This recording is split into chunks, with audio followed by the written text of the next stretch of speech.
សួស្តីថ្ងៃនេះខ្ញុំនឹងចាប់ផ្ដើមសាររបស់ក្នុងការធ្វើ review ទៅលើ mini PC GMK Text G9 តើ PC mini PC ដែលមានតម្លៃត្រឹមតែ$200ជាងនេះមានសមត្ថភាពប៉ុណ្ណាក្នុងការ run home server របស់យើងដូច្នេះដើម្បីឲ្យវាជាការពិតហើយល្អខ្ញុំនឹងធ្វើជា series នៃវីដេអូមួយ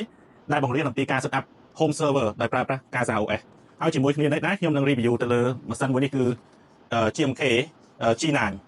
ចឹងដើម្បីអាច review វាបានយើងត្រូវការប្រើប្រាស់ឧបករណ៍ច្រើនទី1អ្វីយើងត្រូវការគឺ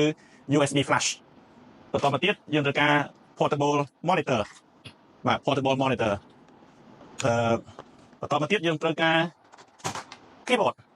នេះ keyboard នេះមាន port មាន card reader មាន A complete set របស់វាទាំងអស់ជា dock ផងជា keyboard ផងបន្តមកទៀតអ្វីដែលមិនភ្លេចទេគឺយើងត្រូវការscreen capture នេះគឺជា screen capture device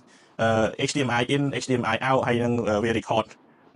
screen នឹងចូលទៅក្នុង memory បាទអញ្ចឹងយើងត្រូវការឧបករណ៍ច្រើនដើម្បីធ្វើការ review របស់មួយហើយគឺរបស់ដែលសំខាន់ជាងគេបំផុតដែលយើងត្រូវការគឺ game ព្រោះថាពេលខ្លះ install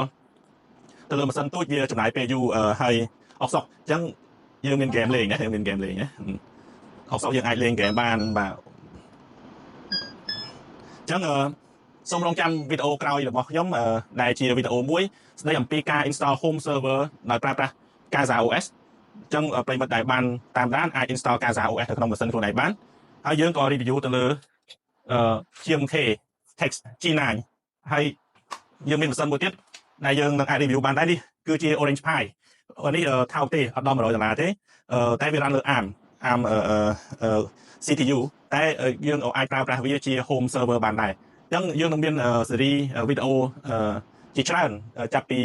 ប្រហែលជាសប្តាហ៍ក្រោយទៅដែលពាក់ព័ន្ធទៅនឹងការ review និងការ install home server បាទសូមរងចាំតាមដានជាមួយខ្ញុំតាមបណ្ដាញសង្គមរបស់ខ្ញុំទាំងអស់បាទសូមអរគុណ